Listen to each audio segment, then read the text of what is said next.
తండ్రి యొక్కయు కుమారుని యొక్కయు పరిశుద్ధాత్మకి నామమున ఈస్టర్ తరువాతి 5వ ఆదివారం రొగతే అన్నిటి ఆదివారం పరిశుద్ధ ఆరాధన ప్రారంభమవుగాక. కీర్తన సంఖ్య 405వ కీర్తన పాడి దేవుడిని మహిమపడదాం.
ఇరవై 23వ పుట్టునటువంటి ఈస్టర్ కొరకైనటువంటి ఇంట్రోడక్ట్స్లో ఉత్తర ప్రత్యుత్తర రీతిగా పాడి దేవుని నామాన్ని మహిమపడదాం.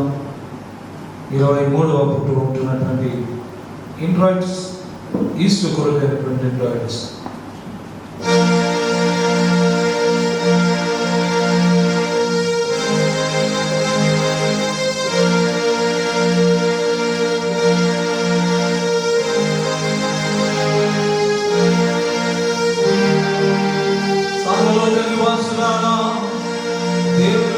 సంతోష గీతము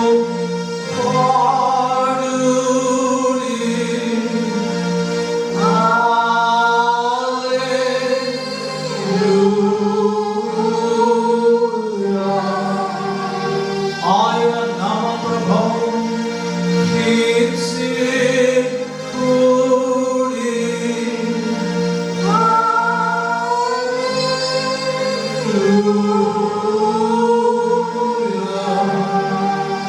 నీ బలాశీమును బట్టి నీ శత్రులు లోగిరి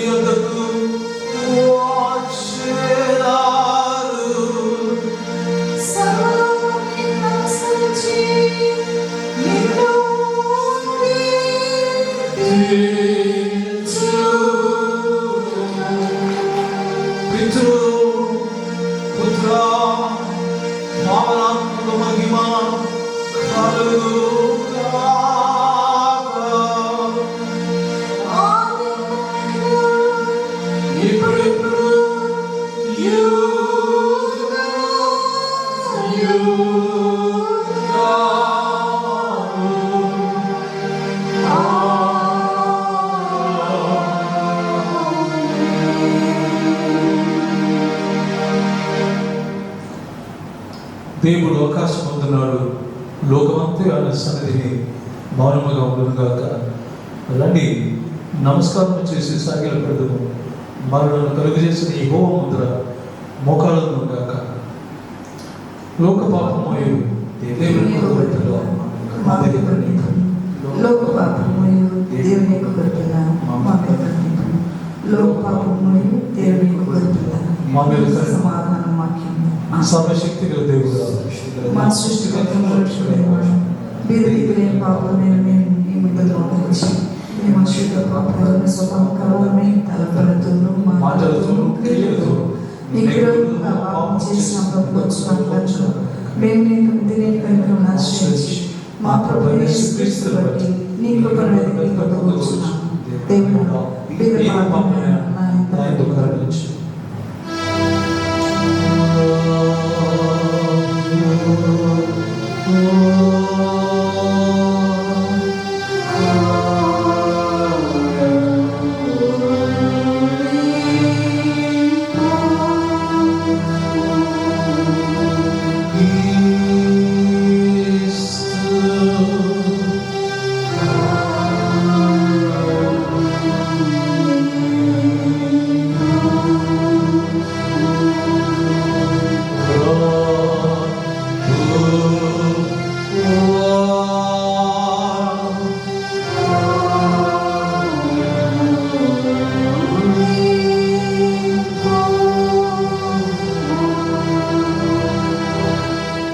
దేవుడు మన మీద కరుణించి మన పాపం నిమిత్తమై తన జనతే కుమారుని మరణములకు అప్పగించి ఆయన చూచి మనల్ని మరణించున్నాడు. మరో ఆయన విశ్వాసం ఉంచిన వారికి దేవుని పిల్లలకు అధికారం అనుగ్రహించును. ఆయన కీర్తింపుడి, ఆయన నామమును బట్టి ఆయన కీర్తింపుడి. సమర్థమైన మహిమను దేవునికి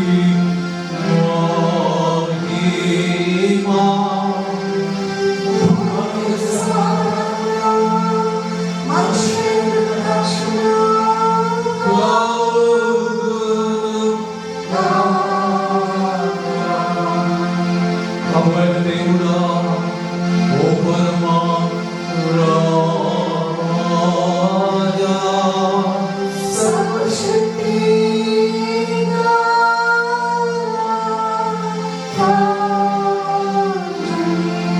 నిన్ను స్తుతించుచున్నాము, నిన్ను ఆరాధించుచున్నాము, నిన్ను మహిమపరచుచున్నాము. నీ యొక్క పవిత్రని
ఆరాధించము.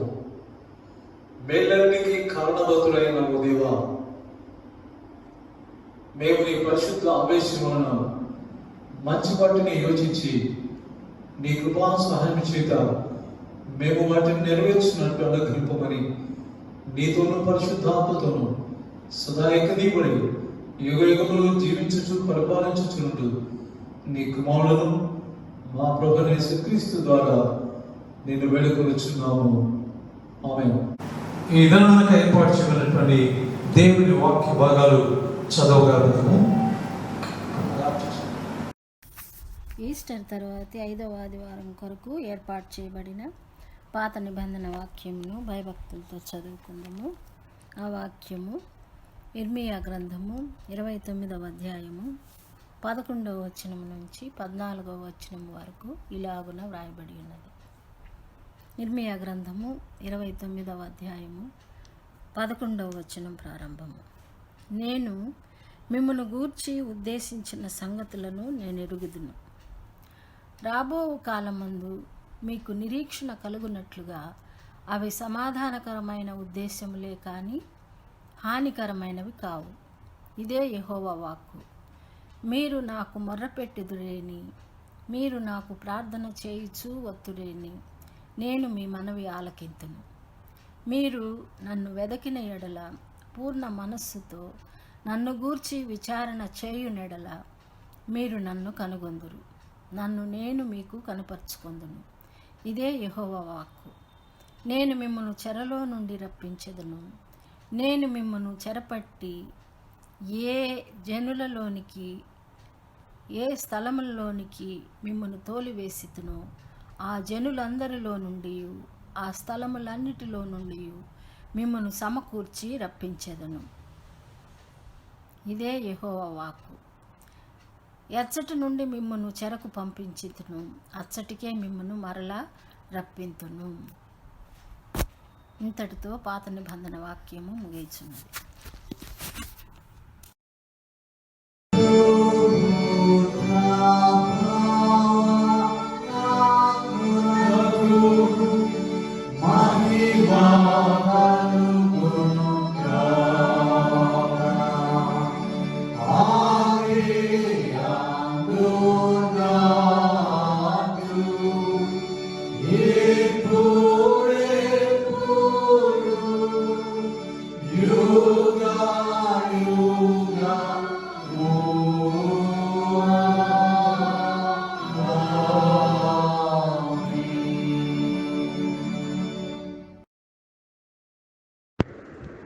ఈస్టర్ తర్వాతి 5వ ఆదివారానికి ఏర్పాటు చేయబడిన పత్రిక పాఠాన్ని భయభక్తులతో చదువుగా విందాం. అది రోమేలికి రాసిన పత్రిక 8వ అధ్యాయము 24 నుంచి 28 వరకు. రోమేలికి రాసిన పత్రిక 8వ అధ్యాయం 24 నుంచి 28 వరకు.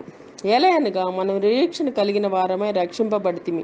నిరీక్షింపబడినది కనబడినప్పుడు నిరీక్షణతో పని ఉండదు. తాను చూచుచున్న దాని కొరకు ఎవడు నిరీక్షించును? మనము చూడని దాని కొరకు నిరీక్షించిన ఎడల ఓపికతో దాని కొరకు కనిపెట్టుదుము. అటువలే ఆత్మయు మన బలహీనతను చూచి సహాయం చేయుచున్నాడు. ఏలయనగా మనము యుక్తముగా ఎలాగూ ప్రార్థన చేయవలనో మనకు తెలియదు, కానీ ఉచ్చరింప శక్యం కాని మూలుగులతో ఆ ఆత్మ తానే మన పక్షమున విజ్ఞాపనము చేయుచున్నాడు. మరియు హృదయములను పరిశోధించువాడు ఆత్మ యొక్క మనస్సు ఏదో ఎరుగును. ఏలయనగా ఆయన దేవుని చిత్త ప్రకారము పరిశుద్ధుల కొరకు విజ్ఞాపనము చేయుచున్నాడు. దేవుని ప్రేమించు వారికి, అనగా ఆయన సంకల్పం చొప్పున పిలువబడిన వారికి మేలు కలుగుటకై సమస్తమును సమకూడి జరుగుచున్నామని ఎరుగుదుము. ఆమెన్. ఇంతటితో పత్రిక పాఠం ముగియుచున్నది.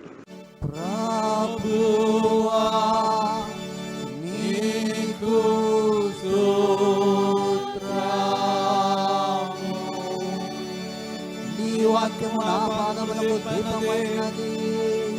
హల్లెలూయా.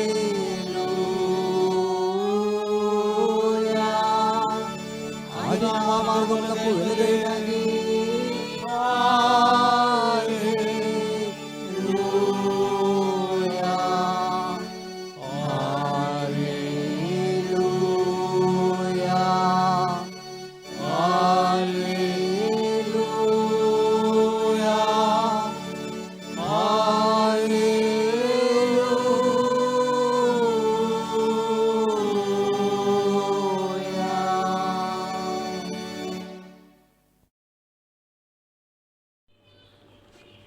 ఈస్టర్ కొరకు తర్వాతి 5వ వారము కొరకు ఏర్పాటు చేయబడిన సువార్త వాక్యము భయభక్తులతో చదివి విన్నాము.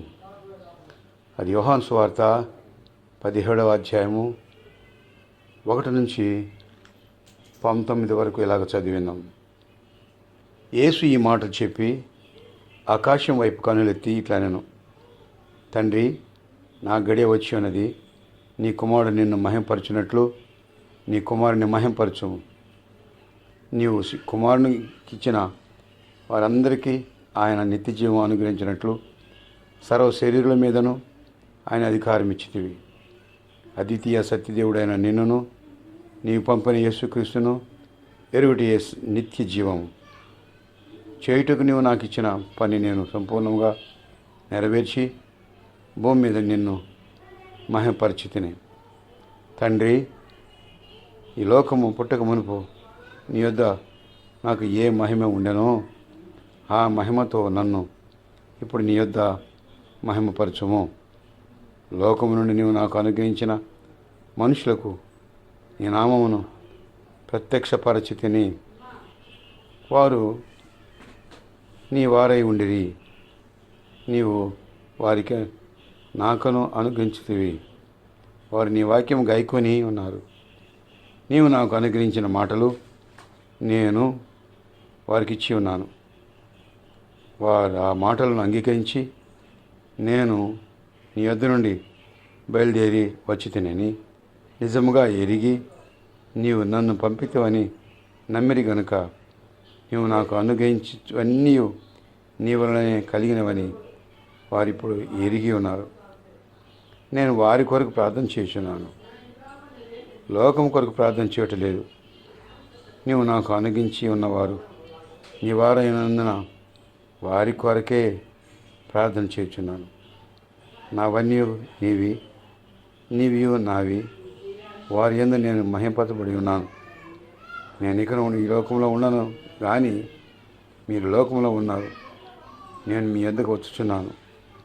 పరిశుద్ధుడైన తండ్రి, మన ఏకమై ఉన్నలాగున వారును ఏకమై ఉండనట్లు నీవు నాకు అనుగ్రహించిన నీ నామమందు వారికి కాపాడము. నేను వారిద్ద ఉండగా నీవు నాకు అనుగ్రహించిన వారిని నీ నామందు కాపాడితివి. నేను వారిని భద్రపరిచితిని కనుక లేఖనం నెరవేరినట్లు నాశనపుత్రుడు తప్ప మా వారిలో మరి ఎవడనూ నశింపలేడు. ఇప్పుడు నేను ఎద్దకు వచ్చుచున్నాను. నా సంతోషం వారి యందు పరిపూర్ణమగినట్లు లోకమందు ఈ మాట చెప్తున్నాను. వారికి నీ వాక్యం ఇచ్చి ఉన్నాను. నీ లోక సంబంధిని కానట్టు వారునో లోక సంబంధులు కాదు కనుక లోకము వారిని ద్వేషింపదు. నీవు లోకంలో నుండి వారిని తీసుకొని పొమ్మని నేను ప్రార్థించడం లేదు, కానీ దుష్టుని నుండి వారిని కాపాడమని ప్రార్థించుచున్నాను. నేను లోక సంబంధిని కానట్టు వారును లోక సంబంధులు కాదు. సత్యమందు వారిని ప్రతిష్ఠ చేయము. నీ వాక్యమే సత్యము. నీవు నన్ను లోకమును పంపిన ప్రకారం నేను వారిలో లోకమును పంపితిని. వారును సత్యమందు ప్రతిష్ఠ చేయబడినట్లు వారి కొరకై నన్ను ప్రతిష్ఠ చేసుకుంటున్నాను. దేవుడి వాక్యం దీవించుగాక. ఆమెన్.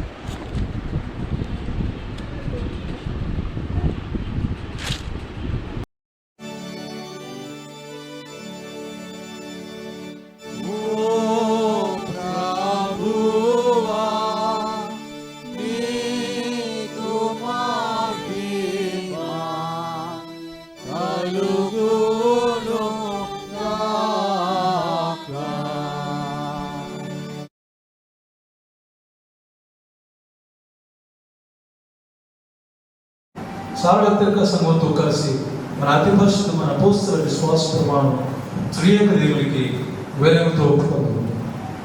నేను పరలోకమును భూలోకమును సృష్టించిన సర్వశక్తుల దేవునికి నమ్ముచున్నాను. ఆయన జగత్తుకు కుమారుడు మన ప్రభువు యేసుక్రీస్తును నమ్ముచున్నాను. ఈయన పరిశుద్ధాత్మ చేత గర్భవతి కన్యక పుట్టి పొందు బలాత్కారంగా సంపడి సిలువ వేయబడి చనిపోయి సమాధి చేయబడినని పాతాళములోనికి పరలోకమునికి సర్వశక్తిగల తండ్రి అయిన దేవుని చేతులను కూర్చునేనాడని జీవించవాడిని చనిపోయేవాడిని న్యాయం తీర్చుకోవాలని నమ్ముచున్నాను.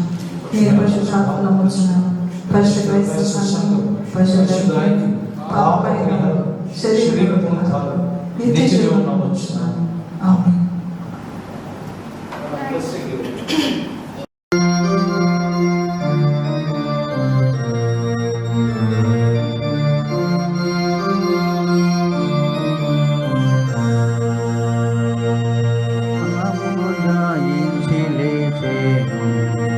మన ప్రభువు నేడు మహిమ దేహ మొనరగాల్చేను.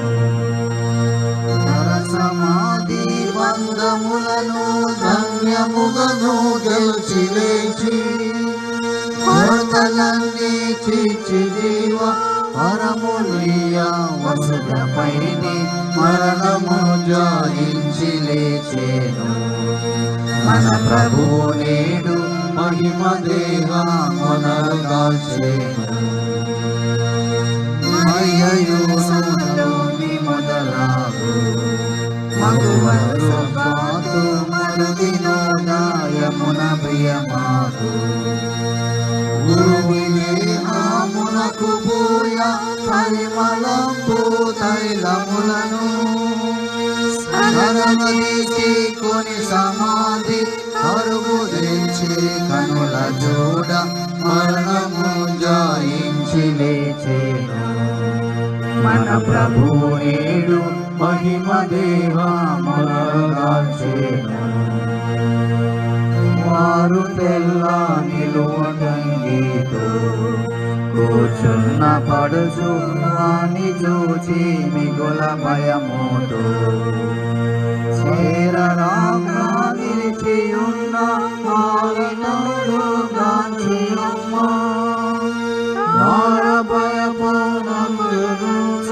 నూనడంచే ఉచితముగను మరణమును జాయించి లేచేను. మన ప్రభువు నేడు మహిమ దేహ మొనరగాల్చేను. కొరతపై మరణమొందేనా నజరేయుడేసు కొరకు మిగుల వెదకుచుండేనా. కరుణారా మీ ప్రభుండు తిరిగి బ్రతికే నిక్కమింది శిష్య సమితి తోడా ఎప్పుడని మరణమును జాయించి లేచేను. మన ప్రభువు నేడు మహిమ దేహ మొనరగాల్చేను.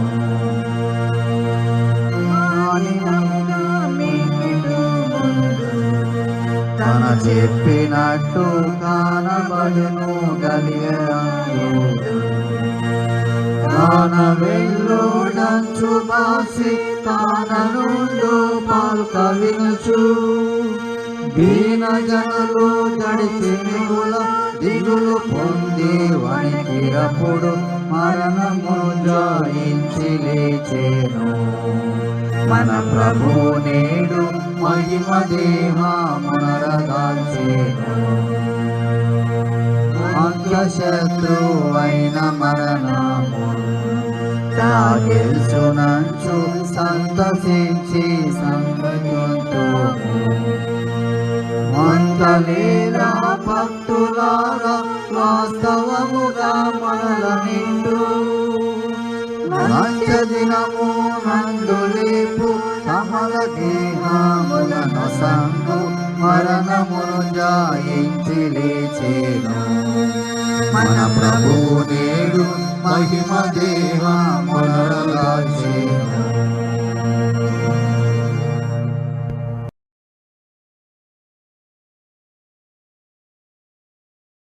మన తండ్రి అయిన దేవుని నుండి ప్రభు అయిన క్రీస్తు నుండి కృపయు సమాధానం కలుగుగాక.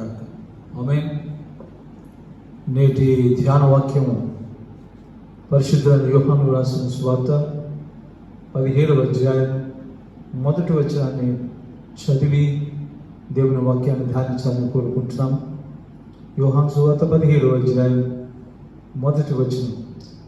యేసు ఈ మాటలు చెప్పి ఆకాశం వైపు కనులెత్తి, తండ్రి, నా గడియ వచ్చి ఉన్నది. ప్రార్థన చేద్దాం దేవుని సహాయం కోసం. కృపా సత్య సంపూర్ణ మా ప్రియ యేసయ్యా, నీకు స్తోత్రం. మా తండ్రి, నీ వాక్యాన్ని నేను ధ్యానిస్తున్నాను. మీ పరిశుద్ధ వాక్యాన్ని ధ్యానిస్తుండగా మీ సన్నిధి, మీ కాపుదల, మీ నడిపింపు మాకు దయచేయమని యేసు నామమున వేడుకుంటున్నాము తండ్రి. ఆమేన్. ప్రభునందు ప్రేమించబడుతున్నటువంటి ప్రియమైన క్రైస్తవ సంఘాన్ని బట్టి దేవునికి స్తోత్రం. దేవుడు తన మహాకృపలో మరొక ఆదివారంలో ఆయన పరిశుద్ధ సంఘంలో చేరి ఆయన నామాన్ని ఆరాధించి ఆయన నామాన్ని మహింపరిచి సజీవులుగా ఆయన సందులో కలబడేటువంటి భాగ్యం దేవుడు మనకు అనుగ్రహించినందుకు దేవుని నామానికి స్తుతి చెల్లిస్తున్నాం. వచ్చి ఈ ఆదివారం ఈస్టర్ తర్వాత 5వ ఆదివారం రొగాతే అనగా రోజరీ. మనకందరికీ తెలుసు, క్యాథలిక్స్ ఆ దండను వారు తిప్పుతూ ప్రార్థనలు ఉంటారు. అందుకే రోజరీ. అదేవిధంగా రొగేట్ అనగా ప్రార్థించండి. ఎందుకంటే సరైన సమయానికి ఈ ప్రపంచంలో ఉన్నటువంటి అనేకమైన భయంకరమైన పరిస్థితుల్లో క్రైస్తవులుగా, విశ్వాసులుగా దేవుడు మన గణించినటువంటి గొప్పతనం ఏంటంటే టు ప్రే, ప్రార్థన చేయడం. కాబట్టి ఈరోజు మన పాఠ్యాంశం, ఈరోజు మన ధ్యానాంశం, ఈరోజు మనం ధ్యానించేటువంటి వాక్యం ప్రార్థన. కాబట్టి మనకు అందరికీ తెలుసు, ప్రార్థన అనేటువంటిది మన సువార్తలో కూడా యేసు ఈ మాటలు చెప్పిన తర్వాత ఈ 17 అధ్యాయంలో ఆయన ఆకాశం వైపు కనులెత్తి ఆయన పరలోకం ఉన్నటువంటి తండ్రిని పిలుస్తూ, నా గడియ వచ్చి ఉన్నది. ఎందుకంటే this is the time to pray. కాబట్టి మానవాళి భయంకరమైనటువంటి మానవ విస్ఫోటం, మానవ జాతి మనుగడకు ప్రమాదమైనటువంటి పరిస్థితిలో దేవుని బిడ్డలైనటువంటి విశ్వాసులైనటువంటి మనం ప్రార్థించవలసినటువంటి బాధ్యత దేవుడు మనకు అనుగ్రహించారు. కాబట్టి ఈరోజు ఈ వాక్యాన్ని, ప్రార్థన అయినటువంటి అంశాన్ని ధ్యానించి దేవుని యొక్క అమూల్యమైనటువంటి ఆయన అనేకమైన తలంపులకు మనల్ని మనం అప్పగించుకుంటాం. ప్రియమైన వాళ్ళరా, మనకందరికీ తెలుసు, ప్రార్థన చేద్దాం. ప్రార్థన తెలియనటువంటి క్రైస్తవులు ఈ లోకంలో ఎవరు ఉండరు దయచేసి. అయినప్పటికీ కూడా కొంతమంది పిటిబుల్ థింగ్, దుఃఖకరమైనటువంటి విషయం ఏంటంటే, కొంతమంది ప్రార్థన చేయబడితే నాకు తెలియదు అనేటువంటి వ్యక్తులు కొంతమంది ఉన్నారు. అసలు ప్రార్థన అనేది ఏనాడు కూడా, ఎన్ని సంవత్సరాలను కూడా ఏనాడు ప్రార్థన చేసి ఎదిగినటువంటి వారు కూడా కొంతమంది ఉంటారేమో అన్నటువంటి అనుమానం కలుగుతుంది. కాబట్టి దయచేసి ఏ క్రైస్తవుడు కూడా, ఏ క్రైస్తవ విశ్వాసం కూడా అటువంటి స్థితిలో ఉండకుండా దేవుని ప్రార్థించేటువంటి ఆ గొప్ప భాగ్యాన్ని దేవుడు మనకు ప్రత్యేకించి, so it's our duty. It is మనకు ఎటువంటి పరిస్థితుల్లో మనం ఉన్నామంటే ప్రార్థించవలసినటువంటి పరిస్థితిలో మనం ఉంటున్నాం. అటువంటి స్థితిలో ఉన్నటువంటి మనం ప్రార్థన గురించినటువంటి కొన్ని విషయాలు మనం నేర్చుకుందాం. మొట్టమొదటిగా ప్రార్థన. నేను ఎవరినైనా వీధిలో పోయేటువంటి వ్యక్తిని అడిగి డబ్బులు అడిగితే నాకు డబ్బులు ఇవ్వడు, లేదా నాకు అపరిచితమైనటువంటి వ్యక్తికి దగ్గరికి వెళ్ళి నేనేదో సాయం చేసినంటే నన్ను అడగదు. ఆ వ్యక్తికి నాకు సంబంధం ఉండాలి, ఆ వ్యక్తికి నాకు కొంత రిలేషన్ ఉండాలి. ఆ రిలేషన్ ఉంటేనే, మంచితనం ఉంటేనే, లేదా మా ఇద్దరికి ఒక విధమైనటువంటి బంధమో బంధుత్వమో ఏదైనా ఉంటేనే కానీ, unless there is something relation, I cannot ask him. నేను ఆయన అడగలేదు, ఆయన ఇవ్వను కూడా ఇవ్వలేదు. ఎందుకంటే ఎవడో పరాయి దారిని పోయేవాడు వచ్చి నాకు సాయం చేయండి, నాకు డబ్బులు ఇవ్వండి అంటే ఎవడో నీ ముఖం చూడు. అదేవిధంగా దేవుని యొక్క సన్నిధిలో కూడా మనం చేస్తున్నటువంటి మొట్టమొదటి అంటే you must have a relation with God. దేవునితో కూడా మీకు సంబంధం కలిగి ఉండాలి. సంబంధం లేకుండా నీవు దేవుని ప్రార్థిస్తే ఆ ప్రార్థన పట్టిపోతుంది. అందుకని there must be a relation నీకు. అందుకని ప్రభువు అంటున్నాడు, ఆకాశం వైపు కనులెత్తి తండ్రి. So is a father, the son is praying to God. ఈ కుమారుడు ప్రార్థించేటువంటి గడియలు ప్రార్థన చేస్తున్నటువంటి ఎవరికంటే తన తండ్రికి. ఎందుకంటే ఆయనకు ఈయనకున్నటువంటి సంబంధం ఏంటంటే తండ్రి సంబంధం. అందుకనే ప్రార్థన చేసేటువంటి గొప్ప మేలు ఏంటంటే it makes a relation between God and believer. ప్రార్థన చేసేటువంటి గొప్పతనం ఏంటంటే నువ్వు ప్రార్థనకు వచ్చినప్పుడు నీకు దేవునికి ఉన్నటువంటి సంబంధం. అందుకని there must be a relation, must be established. ఆ ప్రార్థన అయినటువంటి బంధం మన మధ్య లేకుండా ఉంటే ఎవరో పరాయి వాడిని సహాయం అడిగినట్టు ఉంటుంది. అందుకని నీకు దేవునికి ఉన్నటువంటి సంబంధం ఏంటంటే ఆయన దేవుడు, నీవు విశ్వాసం, ఆయన తండ్రి, నీవు కుమారుడు.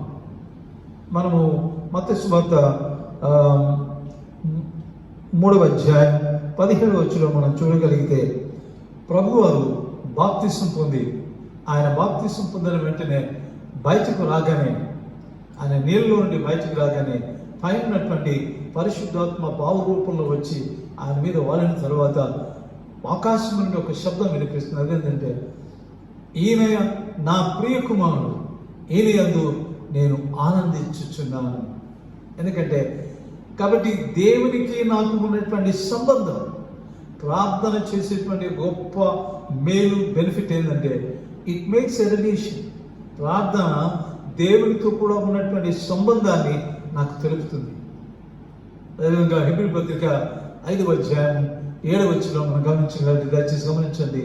హెబ్రీ పత్రిక 5వ అధ్యాయం 7వ వచనంలో ఆయన శరీరధారి అయిన దినములలో మహారోదనముతోనూ కన్నీళ్లతోనూ ఆయన ప్రార్థించినందువలన ఆయన అంగీకరింపబడెను. ప్రభువారు 33 సంవత్సరం ఈ లోకంలో జీవించినప్పుడు ఆయన చేసినటువంటి గొప్ప పని ఏంటంటే, మీరు లూకా సువార్త 6వ అధ్యాయం 12వ వచనం చూసినట్లయితే ఆయన సాయంకాలమున ప్రార్థన చేయుటకు కొండకు వెళ్ళాను, రాత్రంతయు ప్రార్థనలో గడిపాను. కాబట్టి మన ప్రభువారికి దేవునికి ఉన్నటువంటి సంబంధం ఏంటంటే ఓన్లీ ప్రే, ప్రార్థన మాత్రమే. ఆ విధంగా ప్రార్థన దేవునికి నాకు ఉన్నటువంటి సంబంధాన్ని తెలిపేది. ఈ సంబంధంతోనే, ఈ బంధుత్వంతోనే నేను దేవుని సన్నిధిలో ధైర్యంగా, అందుకనే మొట్టమొదట you must be accepted as a son. ఆయన ప్రార్థించినందువలన, ప్రభు ప్రార్థించినందువలన ఆయన కుమారుడుగా అంగీకరింపబడను. So you must be accepted. Prayer makes you to be accepted to God. నిన్ను దేవునికి అనుకూలమైనటువంటి వాడిగా చేస్తుంది, దేవునితో కూడా సంబంధాన్ని నీకు కల్పిస్తుంది. కాబట్టి చేయవలసినటువంటి పని ఏంటంటే నీవు ప్రార్థించేటువంటి వ్యక్తిగా ఉండాలి. కాబట్టి ప్రార్థన నాకు నా దేవునికి ఉన్నటువంటి సంబంధాన్ని, ఆయన దేవుడు, నేను ఆయన ప్రియమైనటువంటి కుమారుని, ఆయన నాకు తండ్రి, నేను ఆయన ప్రియమైనటువంటి బిడ్డను. ఈ సంబంధంతోనే నేను దేవునికి ప్రార్థిస్తున్నాను. ఇక రెండవదిగా మనం గమనించినట్లయితే కీర్తనల గ్రంథంలో మనకు కనిపిస్తుంది, ప్రార్థన చేయవారు సమూయేలు ఉండెను, ఆయన వారికి ప్రార్థన చేయగా ఆయన వారికి ఉత్తరం ఇచ్చాడు. ప్రియమైన వాళ్ళను దేవునికి ప్రార్థన చేసి మరొక వాక్యాన్ని గమనించాలి. మనం చేస్తున్నాం, తనకు మొరపెట్టు వారికి అందరికీ, అనగా తనకు నిజముగా మొరపెట్టు వారికి అందరికీ ఆయన ఆయన దగ్గరగా ఉన్నాడు, ఆయన ఆసన్నుడై ఉన్నాడు. ఆయన ప్రార్థించేటువంటి వారికి, అందుకని రెండవదిగా మనం గమనించాల్సిందంటే ఇంగ్లీష్లో మనం చూసినట్లయితే హూ ప్రే ఇన్ ట్రూత్, నీతి కలిగినటువంటి సత్యముతో ప్రార్థించిన యెడల, అనగా మన ప్రభువారు సత్యం, ఆయన చెప్పినటువంటి మాటలు, నేనే సత్యమును జీవమునైనాను. కాబట్టి ప్రభువు సత్యమైనాడు. ప్రభువు లేకుండా నువ్వు ప్రార్థించినట్లయితే దానికి విలువ లేదు. అంతేకాకుండా there must be truth, there must be truth in your prayer. నీవు చేసేటువంటి ప్రార్థనలో సత్యం, యథార్థత లేని యెడల నీ ప్రార్థన దేవుని సన్నిధిలో వినబడదు. అందుకనే నీవు చేయవలసిన పని ఏంటంటే you must pray through him. ఆయన నీతిని బట్టి, ప్రభు యొక్క నామాన్ని తీసుకుని వచ్చి నీవు ఆయనతో కూడా ప్రార్థించేటువంటి విశ్వాసంగా ఉండాలని దేవుని యొక్క కోరిక. తనకు నిజముగా మొరపెట్టు వారికి అందరికీ, సత్యములో మొరపెట్టు వారికి అందరికీ ఆయన దగ్గరగా ఉన్నాడు, ఆయన ఆశీనుడుగా ఉన్నాడు. కాబట్టి దేవుని బిడ్డలైనటువంటి మనం ఈ రెండవ మాట ఏంటంటే, నీవు ప్రార్థన చేసేటువంటి ప్రార్థన ఇట్ మస్ట్ బి యథార్థమైనటువంటి ప్రార్థన, సత్యం కలిగినటువంటి ప్రార్థన, ఎటువంటి లోపం లేనటువంటి, చీకటి లేనటువంటి ప్రార్థనగా నువ్వు ప్రార్థన చేయనట్లయితే దేవుడు తప్పకుండా నీ ప్రార్థన ఆలకించేటువంటి వాడు. యెషయా గ్రంథం 59వ అధ్యాయం 1వ వచనం మనం చూసినట్లయితే, రక్షింపక నేర్కొన్నట్లు ఆయన హస్తం కురుచు కాలేదు, విననేరకుండునట్లు ఆయన చెవులు మందగలలేదు, మీకు మీ పాపములు దేవునికి అడ్డు వచ్చుచున్నవి. కాబట్టి మురికిని నేను పెట్టుకొని, పాపాన్ని నేను పెట్టుకొని, అబద్ధాన్ని నేను పెట్టుకొని, నా జీవితంలో దేవునికి విరోధమైన వాటిని పెట్టుకొని నేను ప్రార్థన చేసినట్లయితే దేవుడు నా మొర వినడు. అందుకనే there must be a truth in our heart. నీ ప్రార్థనలో సత్యం. లేవికాండంలో ఏ అర్పణ తీసుకొచ్చినా సరే అది ఉప్పుతో కూడా కలిసి ఉండవలను. అదేవిధంగా నీ ప్రార్థనలన్నీ కూడా, నువ్వు దేవుని సన్నిధికి వెళ్ళినటువంటి ప్రతి ప్రార్థన కూడా అది ఉప్పుతో కలిసినది. మన కోసమే కరిగిపోయి తన ప్రాణాన్ని ఇచ్చినటువంటి, మన కోసమే తన తాను బలిగా సమర్పించుకున్నటువంటి ఆయన నామంలో, ఆయనతో సత్యముతో నువ్వు ప్రార్థన చేసిన దేవుడు తప్పకుండా తను నిజముగా మొదలుపెట్టి వారికి అందరికీ ఆయన ఉత్తరం ఇచ్చినటువంటి గొప్ప దేవుడైన. ఇక మూడో విషయాన్ని మనం గమనించినట్లయితే, prayer acts as a bridge between God and man. మరొక గొప్ప మేలు, ప్రార్థన చేసేటువంటి మేలు ఏంటంటే, నీకు నీ దేవునికి, ఎందుకంటే నువ్వు దేవుని సంధించేదానికి నీ మార్గం లేదు, దేవుని సంధించేదానికి ఎటువంటి దారి లేదు. అటువంటి సమయంలో నిస్సహాయ స్థితిలో, ఇబ్బందులు, వేదనలో మీ ఇద్దరిని కలిపేటువంటిది గొప్పది ప్రార్థన అయినటువంటి ఈ గొప్ప సాధనం. లేదా it works as a bridge. నీకు దేవునికి వారధిగా పనిచేస్తుంది. నీ మొరల ఆయన సన్నిధికి వెళ్ళేదానికి. యాకోబు ఆయన బేతేలులో కళ్ళ కన్నప్పుడు పరలోకం నుంచి భూమి మీదకి నిచ్చెన వేయబడిన రీతిగా దేవదూతలు దిగి వచ్చి వెళుతున్నటువంటి ఆ యొక్క చిత్రాన్ని, కళని పొందినటువంటి యాకోబును మనం గమనిస్తున్నాం. కాబట్టి నీకు నీ దేవునికి వారధి. 20 సంవత్సరాలు ఒక భయంకరమైనటువంటి జీవితాన్ని అనుభవించాడు యాకోబు. 14 సంవత్సరాలు ఒక దాసుడుగా, ఒక స్లేవ్గా, ఇంటిలో పనిచేసేటువంటి ఒక వ్యక్తిగా, 7 సంవత్సరాలు భార్య ఇద్దరికి, రాహేలు లేయా కోసం అతను 14 సంవత్సరాలు పరిచయం చేసిన తర్వాత, ఆ ఇద్దరు వివాహమైన తర్వాత అతను 6 సంవత్సరాలు జీతగాడుగా పనిచేస్తున్నాడు. అతడు ప్రారంభించినప్పుడు తన ప్రాణాన్ని బేతేలులో అన్నాడు, దేవుడు నిన్ను ఆశీర్వదిస్తానన్నాడు ప్రభు అని చేసిన వాగ్దానం. కానీ 20 సంవత్సరాలు అతనికి ఆశీర్వాదం లేదు. అతని తండ్రి అతని మీద చేయి పెట్టినా సరే, దొంగతనంగా ఏదో ఒక రీతిగా తను ముసుగు వేసుకుని తన అన్నవలే తండ్రి దగ్గర ఆశీర్వాదం పొందినప్పటికీ కూడా అతని జీవితంలో ఆశీర్వాదం లేదు. అందుకనే 32 అధ్యాయాలు మనం గమనించగలిగితే, ఆదికాండం 32 అధ్యాయంలో అతనికి లోపించింది ఏంటంటే ఆశీర్వాదం. అందుకనే ఈ ఆశీర్వాదానికి ఒకే ఒక మార్గం, అది కేవలం ప్రార్థన మాత్రమే. అందుకనే ఆ రోజు ఆయన చేసిన పని ఏంటంటే, తన భార్యలను, తన బిడ్డలను, తన ఆస్తిని అంతటినీ పక్కన పెట్టి ఒంటరిగా మిగిలి దేవుని యొక్క సన్నిధిలో ఒక నరుని పాదములు పట్టుకొని ఆయన పెరుగులాడటం, ప్రార్థించడం మనం గమనిస్తున్నాం. మన మాటలో కూడా మనకు యాడ్లో వస్తుంది, భగవంతునికి భక్తునికి అనుసంధానం. కడ్డీలు కాదు, ఇంకొకటి కాదు. లేదా అనేక మంది కాథలిక్ సహోదరులు చేస్తుంటారు, మరియమ్మ ద్వారా ప్రార్థిస్తున్నారు, అంతోని ద్వారా ప్రార్థిస్తున్నారు. నెవర్. ఈ లోకంలో ఎవరు కూడా ఎవరి ద్వారా కూడా మనం ప్రార్థన చేసేదానికి వీలేదు. కేవలం మన కోసమే సమర్పించుకున్నటువంటి, ఉప్పు వలె మన కోసమే కరిగిపోయినటువంటి ఆయనే మనకు దేవునికి వారధి. కాబట్టి ప్రార్థన వారధిగా నిలిచి దేవుడితో కూడా నీకున్నటువంటి నీ తప్పిపోయిన సంబంధం, నీ క్షీణించిపోయినటువంటి సంబంధాన్ని తిరిగి పునరుద్ధరించేది ప్రార్థన మాత్రమే. ఈమెన్ వల్ల మరొక ఆశ్చర్యకరమైనటువంటి విషయాన్ని మీ సందులో మనం చేస్తున్నాం.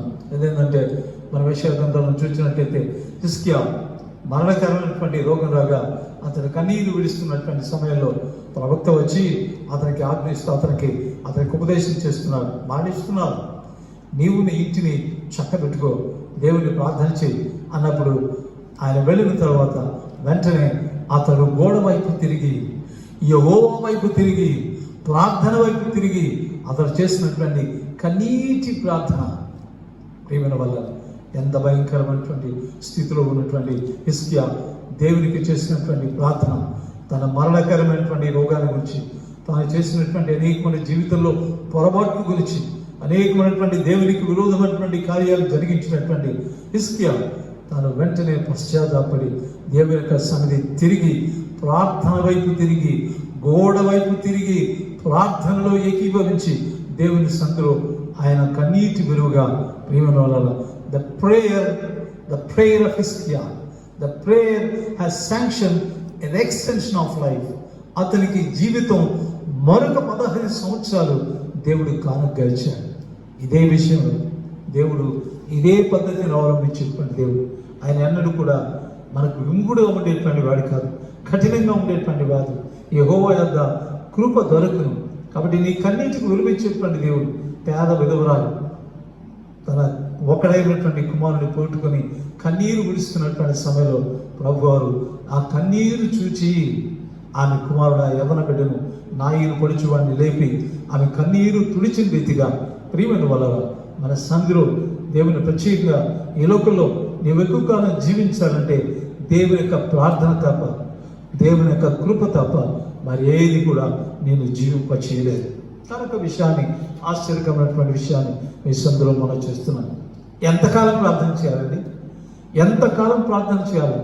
ఎప్పటికీ నాకు ఆన్సర్ దొరుకుతుంది, ఎప్పుడు నాకు జవాబు దొరుకుతుంది. అనేక మంది క్రైస్తవులు మాట్లాడుతుంటారు, ఏమని, నాకు ఇంకా జవాబు రాలేదండి, నేను ప్రార్థన చేస్తున్నానండి, మా జీవితంలో ఏ ఫలం రాలేదు, నేను ఎంతో ప్రార్థన చేస్తున్నానండి, నా జీవితంలో ఇంతవరకు నెరవేరలేదు, ప్రార్థన చేస్తూనే ఉన్నాను.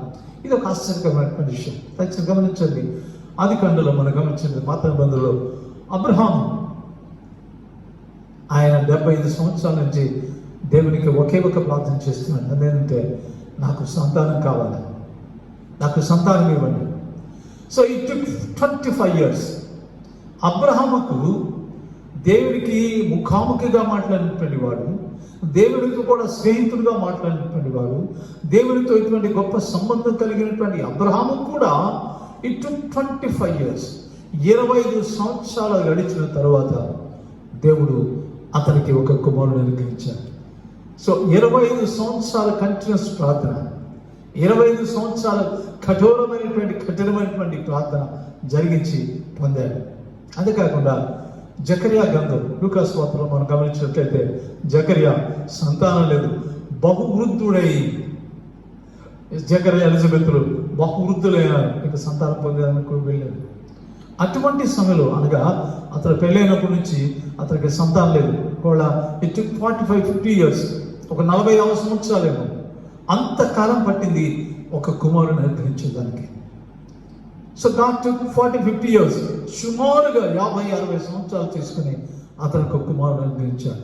ఎంతకాలం అండి మా జీవితంలో, ఎంతకాలం. అదేవిధంగా నిర్గమకాండలో మనం గమనించినట్లయితే మోషే ఒక విచిత్రమైనటువంటి ప్రార్థన చేస్తున్నాడు, విచిత్రమైనటువంటి కోరిక దేవుని సన్నిధిలో పెడుతున్నాడు. ప్రభువా, నేను చూడాలా, నీ మహిమను నేను చూడాలా. ఆయన కోరుకున్నప్పుడు దేవుడైన యెహోవా ఆయనకి ఇచ్చినటువంటి ఒకే ఒక సందేశం ఏంటంటే, నీవు నన్ను చూడలేదు, కానీ నా మంచితనాన్ని నీ దగ్గర ఉంచుతాను, నా మంచితనమంతయు నీ ఎదురు కనపరుస్తాను. కానీ నువ్వు నన్ను చూసే విధానం ఏంటంటే, you must see through a vehicle, అనగా బండ చాటున నీవు నన్ను చూడాలి. బండ మాటున నేను ఉంచుతాను, ఆ బండ మాటు నుంచి నీవు నన్ను చూడాలి. అదేవిధంగా ఏలియా కూడా ప్రియమైన వాళ్ళ మరణ భయంతో పరిగెత్తుతున్నాడు ప్రభు దగ్గరికి, హోరేబు పర్వతం దగ్గరికి పరిగెత్తి వెళ్ళి అని అంటున్నాడు, ప్రభా, నేను మాట్లాడాలి నీతో, నేను నీతో మాట్లాడాలా, నీతో మాట్లాడవలసినటువంటి అనేకమైన విషయాలు ఉన్నాయి, నాకు ప్రాణభయం, నన్ను చంపేస్తారు అన్నటువంటి ప్రాణభయంతో వెళ్ళి దేవునితో కూడా మాట్లాడవలసినటువంటి తలంపు, కోరిక ప్రియమైన వల్ల క్రొత్త నిబంధనలో హెర్మోను పర్వతం మీద వారిద్దరూ ప్రత్యక్షమై, ఇటుపక్క మోషే అటుపక్క ఏలియా, వారిద్దరూ అనగా it took thousands of years, 1000 సంవత్సరాలు వారికి మోషే ఏలియాలకు అంత కాలం తీసుకున్నారు. అందుకనే వారు ఇద్దరు ప్రత్యక్షమై ఆయనతో కూడా కలిసి వారు ప్రార్థన చేశారు, ఆయనతో కూడా కలిసి వారు మాట్లాడారు, ఆయనతో కూడా కలిసి అనేకమైన శిలువను గుర్చినటువంటి, నిర్గమను గుర్చినటువంటి అనేక విషయాలు ధ్యానించిన రీతిగా ప్రేమల ద్వారా. So it took thousands of years. కాబట్టి సమయం లేదు మనకు ఎటువంటి సమయాన్ని నిర్దేశించడానికి వీలు లేదు. ఆ విధంగా మన జీవితాల్లో ఎన్నో సంవత్సరాలు పట్టవచ్చు, కొందరికి ఆ క్షణంలోనే దేవుడు ఆన్సర్ ఇవ్వగలరు, కొందరికి అనేకమైనటువంటి సంవత్సరాలు దినాలు తీసుకోవచ్చు. కాబట్టి అది దేవుని యొక్క కృపను బట్టి ఉంటుంది, దేవుని యొక్క ఆయన మనసును బట్టి, నీ యొక్క అవసరతను బట్టి దేవుడు తప్పకుండా, ఎందుకంటే హీ నోస్ ఆయన భక్తుల యొక్క విశ్వాసుల యొక్క అవసరతలు ఎరిగినటువంటి దేవుని మనం చూడగలుగుతున్నాం. మరొక ముఖ్యంగా మరొక విషయాన్ని మనం గమనించాలని మనం చూస్తున్నాం. అదేంటంటే అదేవిధంగా 84 సంవత్సరాలు ప్రవక్త అయినటువంటి అన్న లుకాసు 2వ అధ్యాయం మనం గమనించినట్లయితే ఇశ్రాయేలు యొక్క రక్షణ కొరకై ఎదురు చూస్తున్నటువంటి, ఇశ్రాయేలు యొక్క రక్షణ కోసమై ప్రార్థించేటువంటి ఉపవాస ప్రార్థనలో ఉన్నటువంటి అన్నకు 84 సంవత్సరాలు పట్టింది ప్రభువారి యొక్క ముఖాన్ని చూసేదానికి, ప్రభువారిని దర్శించేదానికి, బాహ్యంగా ఆయన ముఖాన్ని చూసేదానికి అన్ని సంవత్సరాలు ఆ స్త్రీకి పట్టింది, ఆ ప్రవక్తకి, ఆ దాసురానికి, ఆ విశ్వాసకి ఇంత గొప్ప సమయాన్ని తీసుకుని దేవుడు తన దాసుడికి ఆయన జవాబు ఇస్తున్నాడు. ఆశ్చర్యకరమైన విషయాలను గమనించాలని మనం చూస్తాం.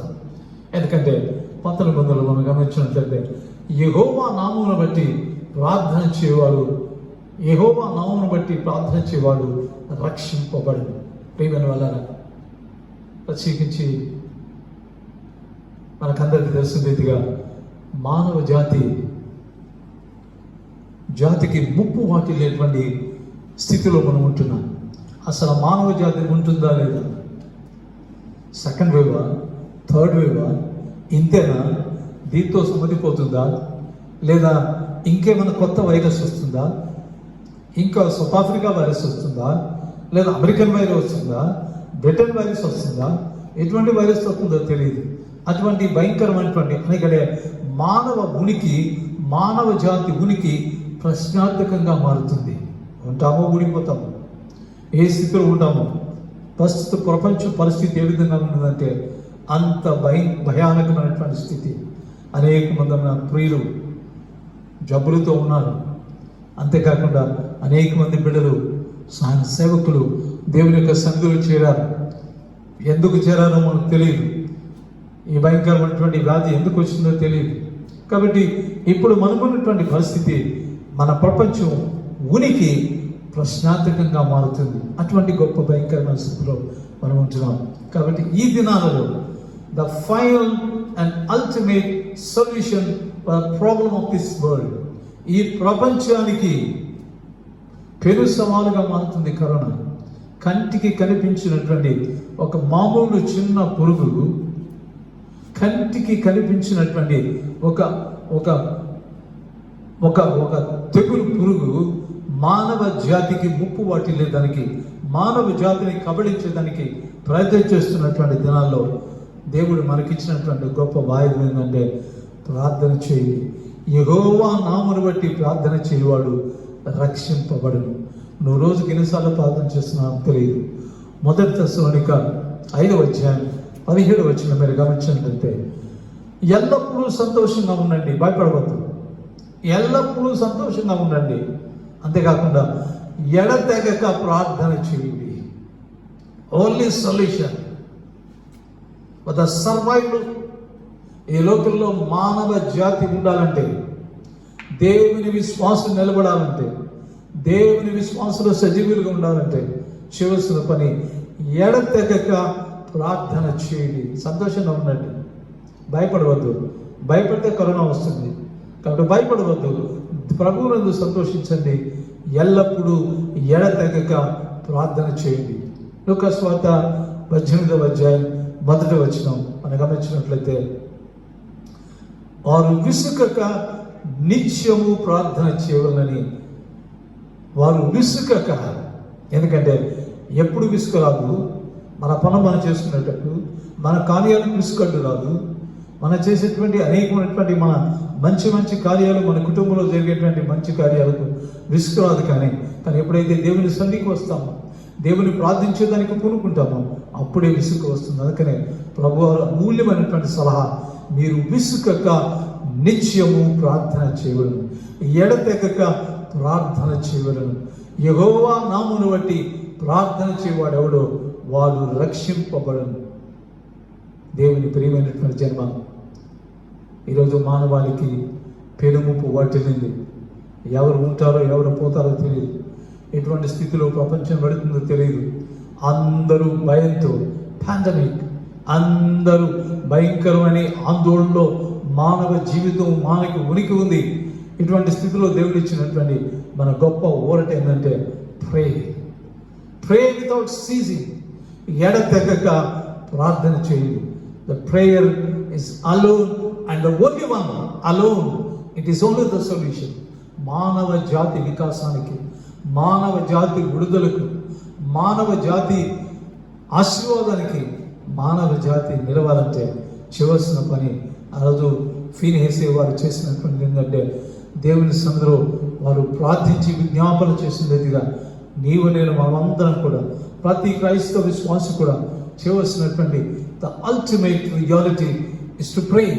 కాబట్టి దేవునికి ప్రార్థన చేసి నేను నీవే భద్రపరచమని కాదు, లోకంలో ఉన్నటువంటి ప్రతి విశ్వాసి, లోకంలో ఉన్నటువంటి ప్రతి భయంకరమైనటువంటి వాటి నుంచి తన బిడ్డను కాపాడగలిగినటువంటి ఏకైక ఆయుధం, ఏకైక సాధనం కేవలం ప్రార్థన మాత్రమే.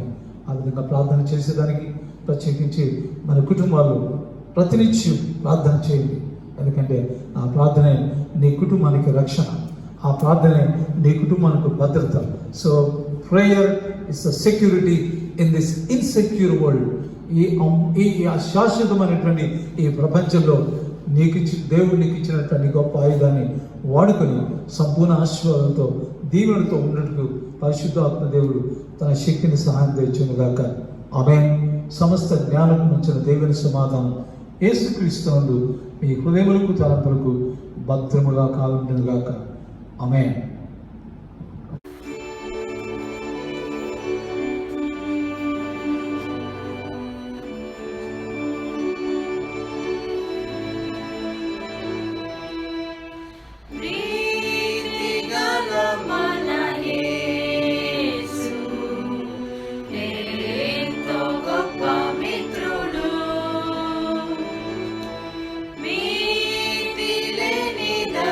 చేత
అందరూ త్వరలో వచ్చి ప్రార్థనలో ఉందా?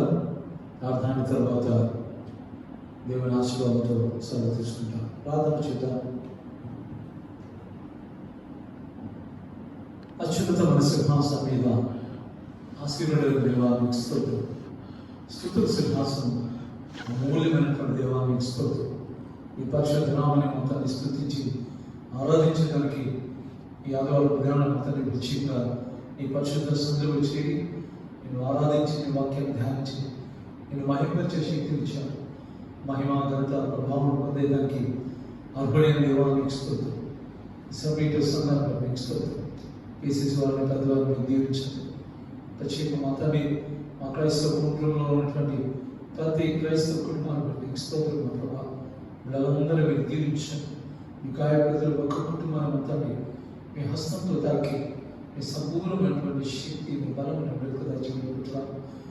ముఖ్యంగా మా తండ్రి ఈ ఉదయకాల సమయంలో ఆరాధనకు కూడి వచ్చినటువంటి ఆరాధన ఆస్వాదిస్తున్నటువంటి ప్రతి బిడ్డను మీ దీవించబడుతున్నాం. ప్రతి బిడ్డలు మీ గాయపడుతూ తాకండి. ఈ భయంకరమైన కోవిడ్-19 చేత మా తండ్రి ప్రపంచంలో వ్యాప్తి చెందుతున్నటువంటి వ్యాధి మా ప్రభావం, ఈ తెగులు మా తండ్రి, ఈ మహమ్మారి మా తండ్రి అనేక మందిని పొట్టలు పెట్టుకుంటుండగా అనేక మందిని మా తండ్రి ఈ సన్నిధి చేస్తున్నటువంటి మా ప్రభావ, ఈ వ్యాధి వల్ల ఎంతో మంది బిడ్డలు మా తండ్రి అనేక మంది కుటుంబాలు వేదంతో కలిగితూ ఉన్నాయి. ప్రతి కుటుంబాన్ని మీరు ఆదరించి బలపరచాలనుకుంటున్నాం.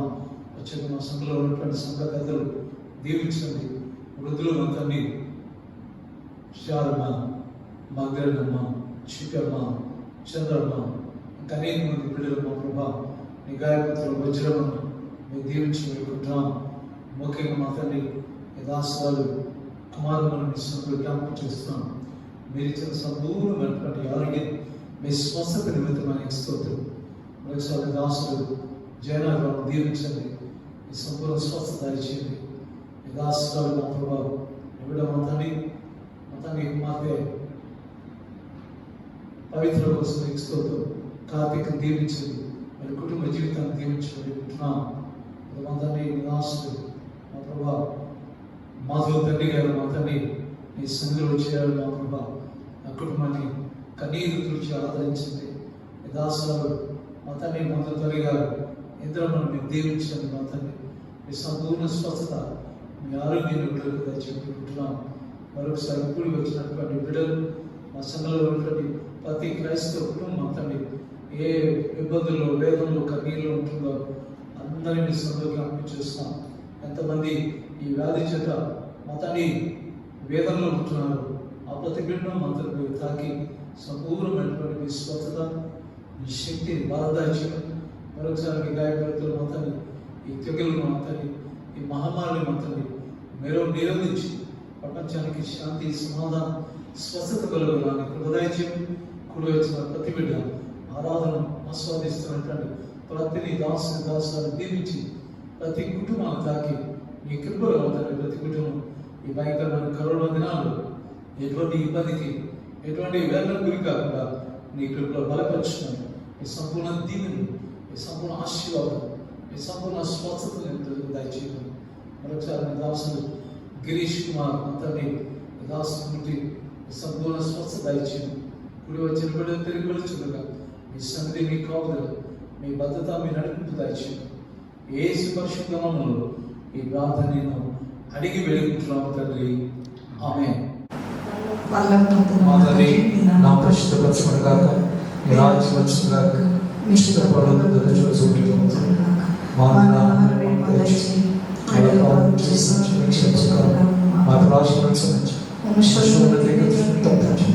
మా రాజ్యం శక్తి మహిమ నిరంతరం నీవే తండ్రి. ఆమేన్. ప్రభు నిన్ను ఆశీర్వదించి నిన్ను కాపాడును.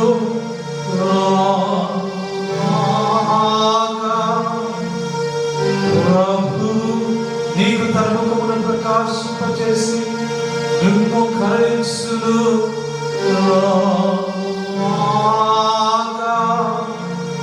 ప్రభు మీ మీదికి తన ముఖమునెత్తి మీకు సమాధానం కలుగజేయును.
నా అంతరంగము సమస్తమా నా పరిశుద్ధ నామము సన్నతించుము. నా ప్రాణమా యెహోవాను సన్నతించుము. ఆయన చేసిన ఉపకారములలో దేనిని మరొకము. ఆమేన్. నా ప్రాణమా యెహోవాను సన్నతించుము. నా అంతరంగము సమస్తమా నా పరిశుద్ధ నామము సన్నతించుము. నా ప్రాణమా యెహోవాను సన్నతించుము. ఆయన చేసిన ఉపకారములలో దేనిని మరొకము.